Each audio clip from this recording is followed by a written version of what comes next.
نحمده ونصلي على رسوله الكريم اما بعد فقد قال الله تبارك وتعالى كما ورد في سورة الملك بالله من الشيطان الرجيم بسم الله الرحمن الرحيم تبارك الذي بيده الملك وهو على كل شيء قدير الذي خلق الموت والحياة يبلوكم أيكم أحسن عملا وقال عز وجل لقد خلقنا الإنسان في أحسن تقويم ثم رددناه أسفل سافلين وقال عز وجل خلق الإنسان من عجل وقال جل وعلا خلق الإنسان ضعيفا وقال عز وجل كيف تكفرون بالله وكنتم أمواتا فأحياكم ثم يميتكم ثم إليه ترجعون وقال جل وعلا حاكيا عن المشركين الكافرين ربنا أمتنا اثنتين وأحييتنا اثنتين فاعترفنا بذنوبنا فهل إلى خروج من سبيل صدق الله العظيم رب اشرح لي صدري ويسر لي امری واحلل عقدۃ من لسانی یفقہوا قولی. معزز ناظرین، السلام علیکم ورحمۃ اللہ وبرکاتہ.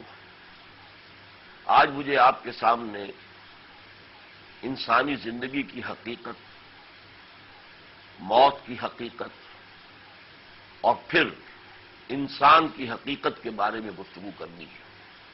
اس معنی میں زندگی کی حقیقت کیا ہے، اس کے ضمن میں ایک بات تو قرآن مجید میں نہایت انداز میں بیان کی گئی اور تقریباً قرآن مجید کے ہر صفحے پر بیان کی گئی کہ تمہاری یہ دنیا کی زندگی یہ تو بہت عارضی ہے، غیر اہم ہے، اس کو تو ختم ہو کر رہنا ہی ہے، اس لیے کہ خدا کے منکر تو پیدا ہوئے ہیں، موت کا منکر تو آج تک کوئی پیدا نہیں ہوا.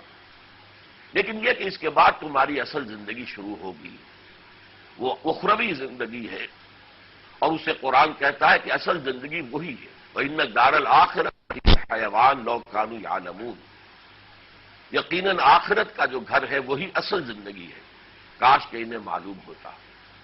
اور یہ کہ اس زندگی میں جو بھی ہم عمل کریں ان کا محاسبہ ہوگا، قیامت کے دن حساب کتاب ہوگا، وزن اعمال ہوگا، نتیجتاً جزا یا سزا کے فیصلے ہوں گے.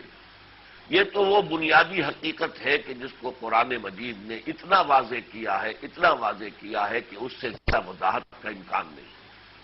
اور اصل میں یہی وہ شے تھی کہ جس نے وہ بنیادی عملی انقلاب برپا کیا کہ لوگوں نے سمجھا کہ ہماری زندگی تو در حقیقت آنی جانی اور فانی ہے، اصل زندگی وہ ہے، لہذا عمل کرنا چاہیے اس چیز کے لیے جو اس زندگی میں کامیاب بنائے. یوں کہنا چاہیے اگرچہ ہم تو آخرت کے ماننے والے ہیں، ہمارے ذہن میں یہ ہے کہ اصل زندگی یہ ہے، ایک زمینہ کی شکل میں آخرت کی زندگی بھی ہے. اصل کتاب زندگی یہ ہے، آخرت کا زمینہ ہے جو لگا ہوا ہے. حقیقت اس کے برعکس ہے. یہ زندگی تو محض دیباچہ ہے، مقدمہ ہے، بلکہ اس سے بھی کمتر ہے. اصل جو ہے کتاب زندگی وہ موت کے بعد کھلے.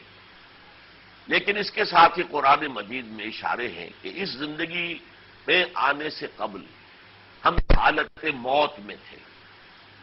کنتم امواتا فاحیاکم ثم یمیتکم ثم یحییکم.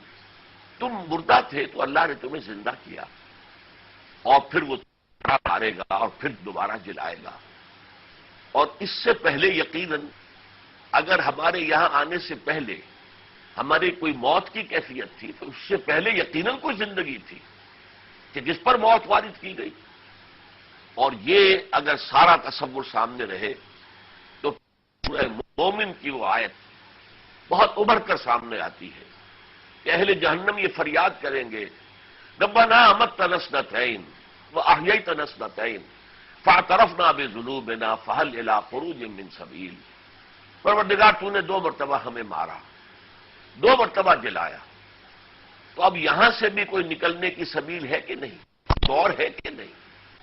تو یہ صورتحال سامنے آئی کہ ہم پہلے زندہ تھے، پھر موت کی حالت سے گزرے، پھر زندگی ایک حالت آئی، پھر موت کی حالت آئے گی، اور پھر ایک زندگی ہوگی۔ یہ جو طویل عمل ہے، اب اس کو سمجھنے کے لیے پہلے جو تخلیق کا عمل ہے، اللہ تعالیٰ نے اس کائنات کو کس طرح سے سمجھ لینا چاہیے۔ آپ کہا کہ آج کل سائنسدان تقریباً اس پر متفق ہے کہ اس کائنات کا آغاز بگ بینگ سے ہوا ہے۔ ایک بہت بڑا دھماکہ ہوا جس کے نتیجے میں کہ اس کی مادی جو کائنات ہے اس کے وجود کا آغاز ہوا۔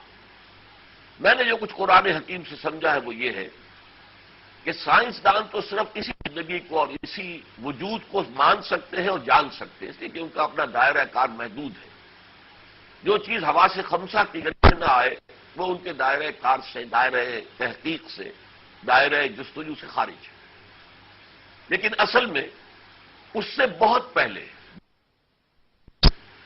اللہ تعالیٰ کے ایک امر کن سے انسانی ارواح پیدا کی گئی اور ملائکہ پیدا کیے گئے۔ ان کا تعلق قرآن مجید کی اصطلاح کے مطابق عالم امر سے ہے، لیکن اس کے بعد پھر بگ بینگ سے جو میٹیریل یونیورس کا آغاز ہوا اس کا تعلق قرآن مجید کی اصطلاح کے اعتبار سے عالم خلق سے ہے۔ عالم امر کے بارے میں قرآن مجید میں 5-6 مرتبہ آیا ہے کہ عالم امر کے جو معاملات ہیں وہ کن فیکون کی شان کے ساتھ ہوتے ہیں، اس میں کوئی ٹائم ایلیمنٹ انوالو نہیں ہے۔ انما امرہ اذا اراد شیئا ان یقول له کن فیکون، اس کا معاملہ یہ ہے، اس کے امر کی کیفیت یہ ہے کہ جب وہ کسی شے کا ارادہ کرتا ہے تو بس کہتا ہے کن اور وہ ہو جاتی ہے۔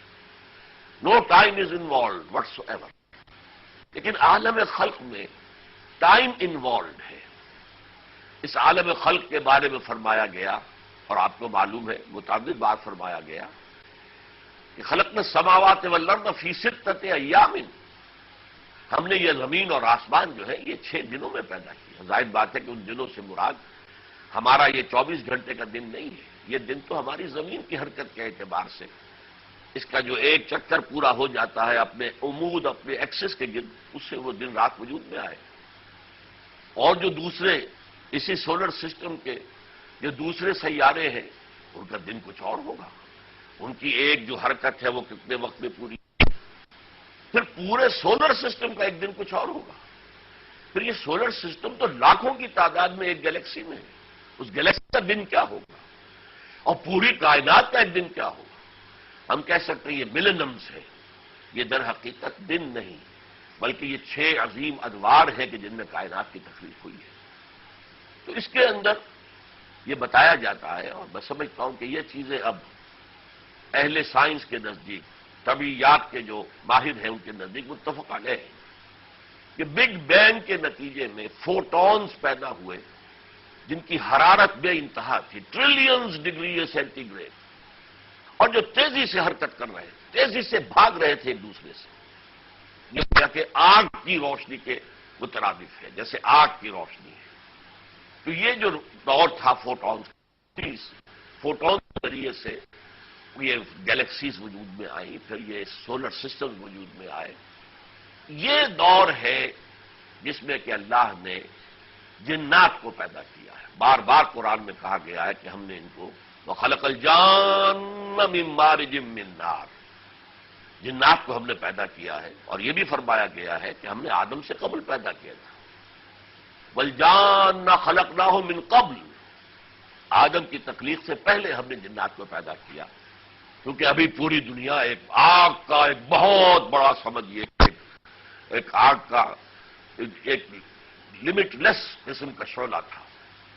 اس کے بعد یہ جب وجود میں آئے اور ٹھنڈی ہوئی زمین ہماری، اور ٹھنڈی ہونے کی وجہ سے سکڑی، تو اس میں نشیب و فراز پیدا ہوئے، اور ٹھنڈی ہوئی ہے تو اس سے جو بخارات نکل کر اور گئے باہر، انہوں نے فضا کی شکل اختیار کی، اسی میں گیسز تھی، انہی سے پانی بنا ہے، اور پھر سال ہر سال، سینکڑوں سال، ہزاروں سال پانی برستا رہا، جس سے کہ جو نشیبی علاقے ان کے اندر پانی جمع ہو کر سمندر وجود میں آئے۔ اور باقی خشکی کا علاقہ جو ہے جس کو ہم کرسٹ آف دی ارتھ کہتے ہیں. اب یہاں سے اس عرضی حیات کا آغاز ہوا. نباتاتی حیات، حیواناتی حیات کا آغاز ہوا. گویا کہ یہ مٹی ہے کہ جو مادہ تخلیق ہے تمام عرضی حیات کا، اور یہ وہ چیز ہے کہ جو متفق علیہ ہے سائنسدانوں کے درمیان اور قرآن کے درمیان. قرآن بھی کہتا ہے کہ مٹی سے پیدا کیا ہے، اور مبدأ حیات پانی ہے. جعلنا من الماء کل شیء حی. جب اس مٹی اور پانی ہوا ہے وہ گارا، جب قرآن تین کہتا ہے، اس تین کے ذریعے سے پھر وہ تین جو ہے جیسے کہ تغار بنائی جاتی ہے دیہات کے اندر تاکہ گارا جو ہے اس میں کچھ لیس پیدا ہو جائے، اس سے لیپ سکے، پوت سکے اپنے گھروں کو، کچے مکانوں کو، اسے تین لازم کہا گیا. پھر اس میں اگر ایک بدبو سی پیدا ہو جائے تو پھر اس کو کہا گیا حمیم مسنون. تو اس طریقے سے مختلف ادوار سے گزرتے ہوئے اور ان مٹی کی ان کیفیات کے بعد پھر حیات کا جرثومہ ہوا، اس کا آغاز ہوا، اور یہ پھر ترقی کرتے کرتے خیال ہے کہ ایوولوشن کے ذریعے سے وہ انسان تک پہنچا. یہ بات قرآن مجید جو ہے اگرچہ بعض حضرات اس کے لیے قرآن سے دلائل لاتے ہیں، لیکن میں سمجھتا ہوں کہ اس مسئلے میں نہیں پڑھنا چاہیے. اب سمجھیے انسانی زندگی کو کہ وہ جو پہلا دور تھا ارواح پیدا کی گئی. تمام انسانوں کی ارواح آدم سے لے کر اور آخری انسان جو دنیا میں آئے گا اور رہے گا قیامت تک، سب کی ارواح پیدا کر دی گئی. تو یہ جو ارواح پیدا کی گئی انہی سے عہد لیا گیا. الستو بربکم قالوا بلا. کیا میں ہی تمہارا مالک، رب، آقا، حاکم نہیں ہوں؟ سب نے جواب دیا ہم سب موجود تھے، شعور کے ساتھ تھے. ہم نے جواب دیا بلا، کیوں نہیں پروردگار، ہم تسلیم کرتے ہیں. قرآن اس کا بڑی شان سے ذکر کرتا ہے، اور ایک عہد اور معاہدے کا کوئی تصور نہیں کیا جب تک کہ اس معاہدے کے دونوں فریق ہوش مند نہ ہو، باشعور نہ ہو. ہمیں اس وقت صرف یہ کہ شعور ہی نہیں، خود شعوری حاصل تھی جب ہم نے کہا تھا کہ کیوں نہیں پروردگار، ہم مانتے ہیں تو ہمارا رب ہے، خالق ہے، مالک ہے، تو ہمارا حاکم ہے، آقا ہے. اس کے بعد ہمیں سلا دیا گیا. یوں سمجھیے کہ کولڈ سٹوریج میں وہ ساری ارواح رکھ دی گئی. یہ پہلی موت تھی جو ہم پر طاری ہو گئی. اس وقت تک ہمارا وجود صرف روحانی شکل میں تھا، کوئی مادی وجود ہمارا نہیں تھا، کوئی جسم نہیں تھا. لیکن چونکہ تمام ارواح موجود تھی انسانوں کی، لہذا قیامت کے دن جب دوبارہ تمام انسان بیک وقت اللہ کے سامنے حاضر ہوں گے تو اللہ تعالیٰ فرمائیں گے، اور یہ الفاظ بہت قابل توجہ ہیں، لقد جئتمونا کما خلقناکم اول مرہ. آ گئے ہو نا ہمارے پاس جیسے کہ ہم نے تمہیں پیدا کیا تھا پہلی مرتبہ. یہ ہمارا تخلیق کا مرتبہ اول ہے، اول مرہ. روحانی شکل میں ہم پیدا کیے گئے بغیر کسی جسد کے، اور اس کے بعد یہ ارواح جو ہے کولڈ سٹوریج میں رکھ دی گئی. یہ پہلی موت ہے. دوسری طرف حیوان انسان، اس حیوان انسان میں حضرت آدم علیہ السلام کی روح لا کر پھونکی گئی. اللہ نے ان کو چنا تھا. ان اللہ اصطفیٰ آدم و نوحا وآل ابراہیم وآل عمران علی العالمین. استفا کہتے ہیں چننے کو، پسند کرنے کو. اگر گلاب کے پودے میں 10 پھول لگے تھے اور کسی کے جو دستے ہنائی نے ایک پھول توڑ لیا تو یہ اس کا چوائس ہے، اسے وہ پھول زیادہ پسند آیا. اللہ نے آدم کو چنا اور ان میں اپنی روح میں سے پھونکا. اور قرآن مجید میں 2 مرتبہ یہ الفاظ آئے ہیں کہ اللہ تعالیٰ نے فرشتوں سے آدم کی تخلیق سے قبل فرما دیا تھا انی خالق بشرا من صلصال من حمأ مسنون فإذا سويته ونفخت فيه من روحي فقعوا له ساجدين. تو جب میں اس کی تکمیل مکمل کر لوں اور اس کی نوک پلک سنوار دوں تو گر پڑنا اس کے سامنے سجدے میں. نوک پلک سنوار دوں اور اس میں اپنی روح میں سے پھونک دوں تو گر پڑنا اس کے سامنے سجدے میں. وہ یہ روح ہے خداوندی جس کو اللہ کہہ رہا ہے روحی، مائی اون اسپرٹ. اگرچہ ہم اس میں اس کے لفظی جو ہے سارے مقتضیات کو نہیں مانیں گے، چلیے یہی مانیں گے کہ وہ روح چونکہ اللہ تعالیٰ کے پہلے امر کن سے وجود میں آئی ہے تو اللہ سے نہایت قریب ہے، جبکہ وہ پورا بگ بینگ کے بعد کائنات کا سلسلہ جو ہے وہ فاصلہ دور ہوتا چلا گیا ہے. لہذا اللہ تعالیٰ اس روح کو اپنی طرف منسوب کر رہے ہیں. وَنَفَخْتُ فِيهِ مِن رُوحِي فَقَعُوا لَهُ سَاجِدِينَ، تو گر پڑنا اس کے سامنے سجدے میں. یہ عمل ہوا ہے تو حضرت آدم خلیفۃ اللہ کی حیثیت سے مکمل ہوئے ہیں. اس کے بعد جو نسل آدم چلی ہے وہ حضرت آدم اور حوا ہی سے چلی ہے، جو آج پوری دنیا کے انسان ہیں. لیکن یہ کہ اب کیا عمل ہو رہا ہے؟ دیکھیے، رحم مادر میں ایک جنین پرورش پا رہا ہے، بچہ، جنین، امبریو.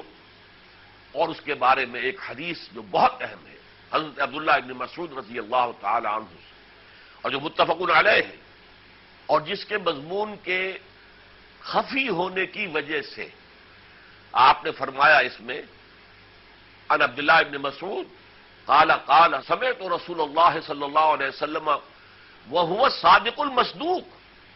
حضرت عبداللہ ابن مسعود فرماتے ہیں کہ میں نے محمد کو یہ کہتے ہوئے سنا صلی اللہ علیہ وسلم، اور وہ سچے ہیں، اور ان کی سچائی کی اللہ خود گواہی دیتا ہے. پھر حدیث کیا ہے؟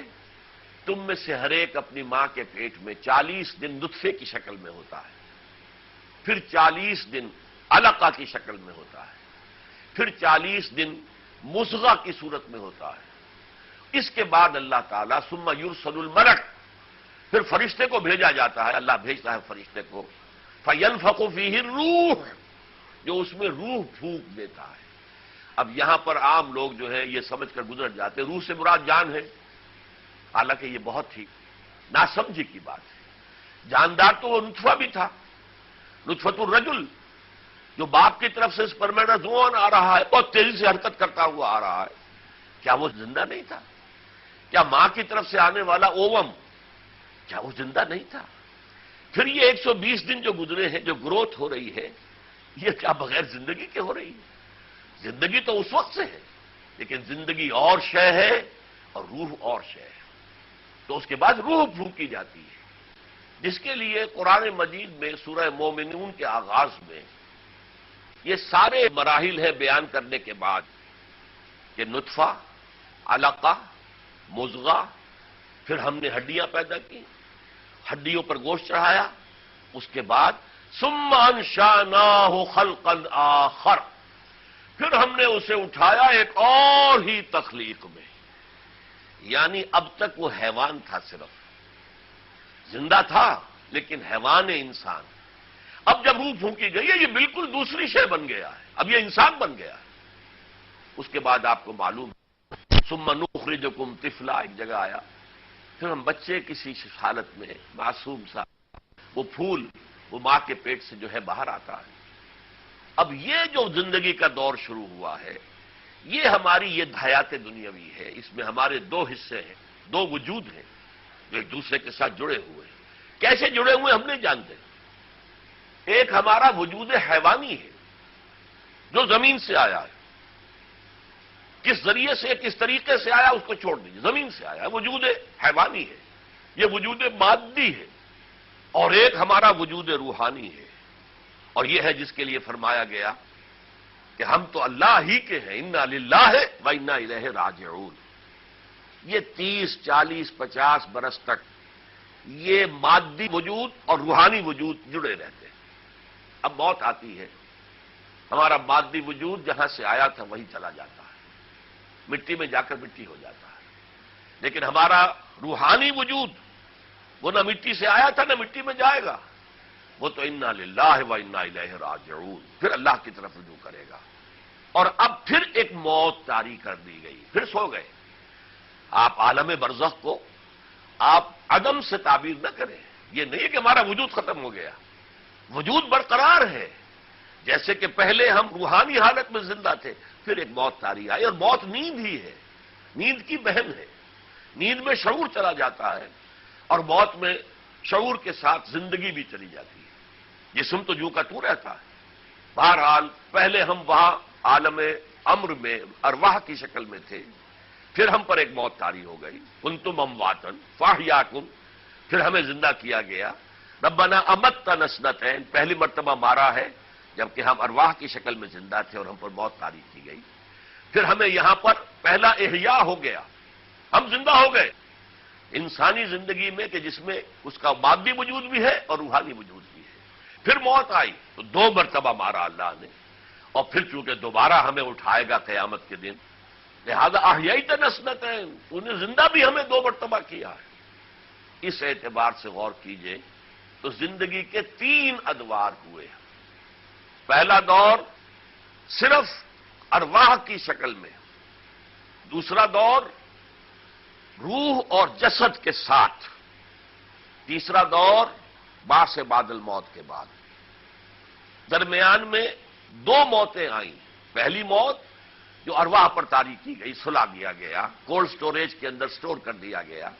دوسری موت جو اب آئے گی جب ہم مریں گے، جبکہ ہمارا جسد زمین میں چلا جائے گا اور روح جو ہے واپس اپنے مرکز کو لوٹ جائے گی. اور بعث بعد الموت، یہ موت جو ہے یہ ختم ہوگی، موت کا دور جو ہے دوسری موت کا، پھر وہ احیاء ہوگا. اور پھر یوں سمجھیے کہ اگر میں ہندی کا ایک لفظ استعمال کروں، پھر ہم امر ہو جائیں گے، اس لیے کہ پھر جنت ہے تو ابدی ہے، ہمیشہ ہمیش کے لیے، اور جہنم ہے تو ابدی ہے، ہمیشہ ہمیش کے لیے. تو گویا کہ یہ ہے انسانی زندگی کی حقیقت. تو اسے پیمان آئے امروز و فردا سے نہ ناپ، جاوداں پہم دواں ہردم جواں ہے زندگی. اور یہ جو زندگی ہے درمیان میں جو تھوڑا سا وقفہ آیا ہے، جس میں ہمیں جسم دیا گیا ہے، اس جسم کے ذریعے سے ہم اعمال کماتے ہیں، اچھے بھی اور برے بھی. یہ ہمارا امتحانی وقفہ ہے. قلزم ہستی سے تو ابرا ہے مانند حباب، اس ضیاء خانے میں تیرا امتحان ہے زندگی. اور اس کے علاوہ ایک مصرع بڑا عظیم ہے. اللہ سے خطاب کرتے ہوئے اقبال کہتے ہیں، تیری جو ابتدا نہیں میری بھی انتہا نہیں. ہم اپنی ابتدا کے بارے میں تو نہیں کہہ سکتے کہ ہم ہمیشہ سے تھے. وہ تو اللہ نے جب امر کن فرمایا تھا اور اس کن کے نتیجے میں پیدا کیے گئے، تو بگننگ تو ہماری ہے. اللہ کی نہ بگننگ ہے نہ اینڈ ہے، لیکن بگننگ ہماری ہے لیکن اینڈ ہمارا نہیں ہے. تیری جو ابتدا نہیں میری بھی انتہا نہیں، میں پھر ہمیشہ ہمیش رہوں گا. یہ ہے بہت ہی مختصر الفاظ میں زندگی کی حقیقت، موت کی حقیقت. موت معدوم ہونے کا نام نہیں ہے. بہت پیارا شعر ہے، موت ایک زندگی کا وقفہ ہے، یعنی آگے بڑھیں گے دم لے کر. اور یہ دونوں موتیں نیند کے مشابہ ہیں. یہی وجہ ہے کہ حضور صبح کو اٹھتے وقت جو دعا مانگتے تھے، الحمدللہ الذی احیانی بعد ما اماتنی، شکر ہے اس اللہ کا اور حمد اسی کے لیے ہے جس نے مجھے زندہ کر دیا ہے اس کے بعد کہ مجھ پر موت طاری کر دی تھی. تو میں نے کہا تھا کہ نیند جو ہے موت کی بہن ہے. اور جو شخص ہر صبح یہ جملہ ادا کرتا ہو، وہ قیامت کے دن جب اٹھے گا، وہ صبح قیامت جو ہوگی اس وقت بھی اس کی زبان پر یہی الفاظ ہوں گے، الحمدللہ الذی احیانی بعد ما اماتنی والیہ النشور. بارک اللہ لی ولکم فی القرآن العظیم ونفعنی وإیاکم بالآیات والذکر الحکیم. انہ تعالی جواد کریم ملک بر رؤوف رحیم.